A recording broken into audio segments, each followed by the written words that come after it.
Agora, por que é que o sábado foi completamente esquecido pelo mundo religioso?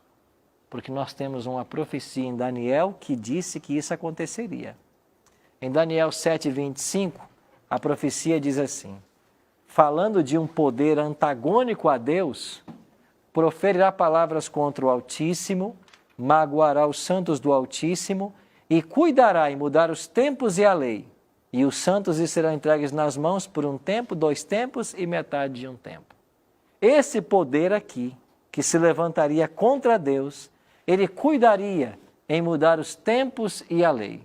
E Daniel 8:12, o exército lhe foi entregue com o sacrifício diário, por causa das transgressões, e deitou por terra a verdade. E o que fez? Prosperou. Daniel 7, Daniel 8, falam a respeito de um poder que se levantaria contra Deus e tentaria mudar a sua lei. Esse poder é representado na Idade Média pela Igreja Católica Romana. Esse poder previsto em Daniel se cumpre na Igreja Católica Romana. E por que se cumpre na Igreja Católica Romana? Porque foi a Igreja responsável pela mudança do sábado para o domingo. Você sabe que no dia 7 de março do ano 321, o imperador Constantino baixou o primeiro decreto dominical da história. E ele ordenava que as pessoas não trabalhassem no primeiro dia da semana. Posteriormente, a Igreja Romana, nos concílios, trouxe isso para um dos concílios e começou a orientar que o domingo deveria ser guardado ao invés do sábado. O catecismo católico, quando foi criado, colocou lá os 10 mandamentos. Tirou o segundo mandamento, que proíbe adorar imagem de escultura, e no lugar do sábado, colocou guardar domingos e festas. Então, se você pegar um catecismo hoje da Igreja Católica, alguns catecismos de outras igrejas, você vai perceber que eles colocam justamente isso no terceiro mandamento: guardar domingos e festas. Isso começou ainda nos primeiros séculos da história, quem sabe 4º, 5º século. E em cada concílio da igreja, o sábado foi sendo colocado de lado e o domingo foi sendo exaltado como dia a ser santificado em homenagem à ressurreição de Jesus. É verdade que Jesus ressuscitou no domingo, mas quem disse que porque ele ressuscitou, ele fez o domingo o dia santo a partir de então? Ele nunca fez isso. Então o domingo começou a ser colocado. Quando vem agora o mundo protestante, o mundo evangélico, o mundo pentecostal e o mundo neopentecostal, todas as igrejas estão seguindo a Igreja Católica na santificação do domingo. Então, com quem aprenderam os pentecostais, neopentecostais, com quem os evangélicos aprenderam a guardar o domingo? Aprenderam com os católicos, porque foram eles, a Igreja Católica Romana, que mudou o sábado para o domingo. E isso não é escondido pela igreja. Ao contrário, a igreja diz que ela fez essa mudança porque ela tem essa autoridade. É porque a Igreja Católica Romana acredita que a tradição tem mais valor que a Bíblia. Isso é declarado nos documentos da igreja. Então, se a Bíblia diz que é o sábado, mas a tradição diz que é o domingo, a tradição está acima da Bíblia. É o que ensina a Igreja Católica Romana. E todo mundo hoje que observa o domingo está seguindo a Igreja Católica Romana, independente da sua igreja. Agora, aqui tem que ser aberto um parêntese. E eu tenho que falar para os nossos queridos irmãos católicos que estão assistindo o Bíblia Fácil agora. Essa mudança na lei de Deus, que tirou o segundo mandamento, que proíbe adorar imagem de escultura, trocou o sábado pelo domingo e dividiu o 10º em 2 para voltar a ter 10, como está no catecismo, nada tem a ver com o católico moderno. Você que é católico, você não tem nada a ver com isso. Isso foi uma ação da Igreja Romana na Idade Média. E se alguém tem que pagar, são as pessoas que tentaram ou estão tentando mudar a lei de Deus.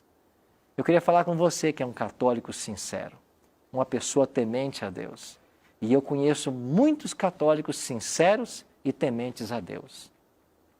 Talvez você poderia começar a perguntar hoje, será que a Bíblia está de fato falando para mim que eu devo mudar o meu dia de guarda?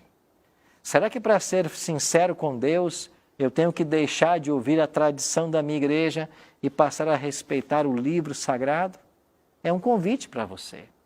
Eu não estou aqui para falar mal de igreja nenhuma. Eu só tenho que fazer referência aos fatos históricos, porque a história não pode ser contestada. E você sabe que no ano de 1998, o então Papa João Paulo II publicou uma encíclica papal chamada Dies Domini.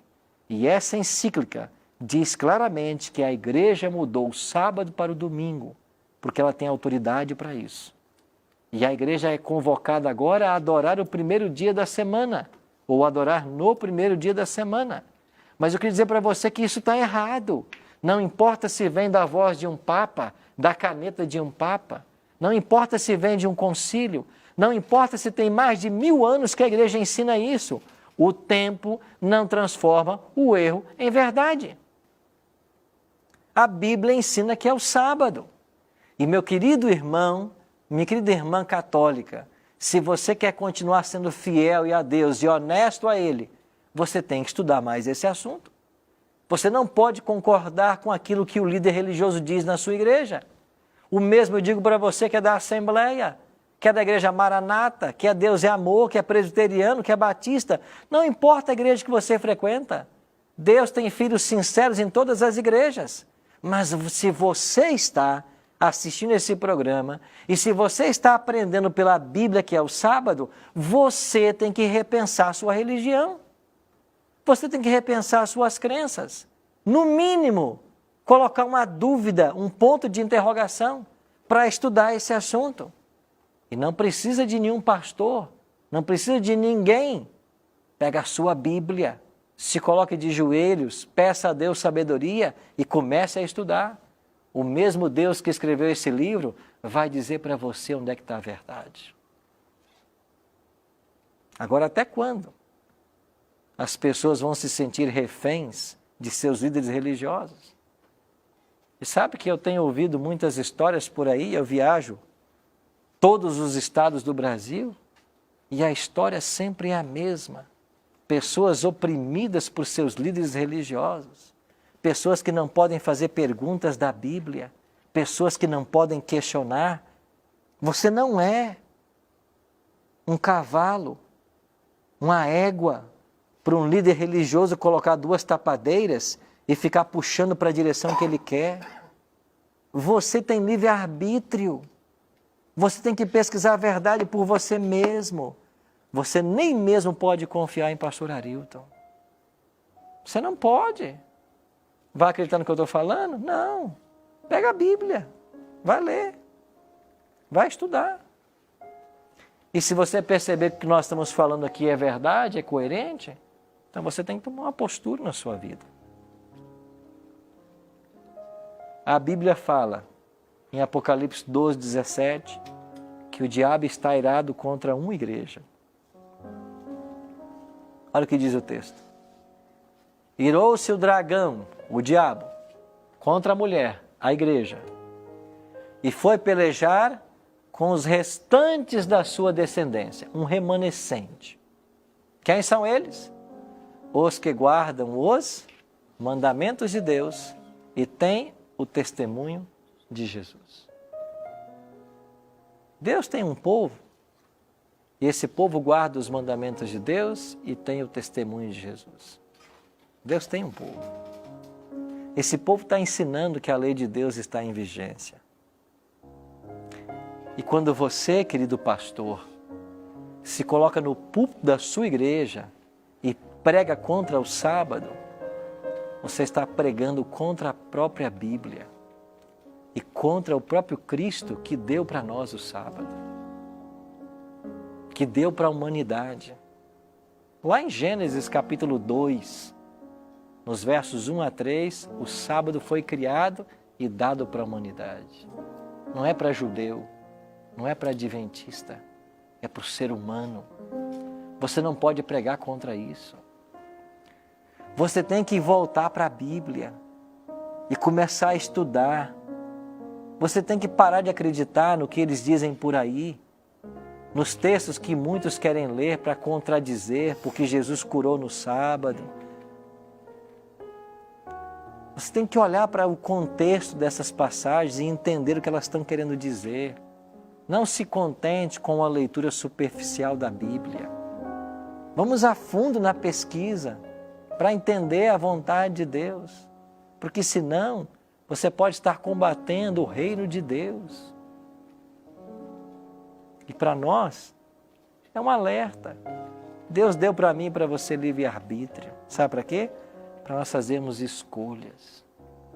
Escolhas. E hoje, você vai ter a chance de fazer mais uma escolha.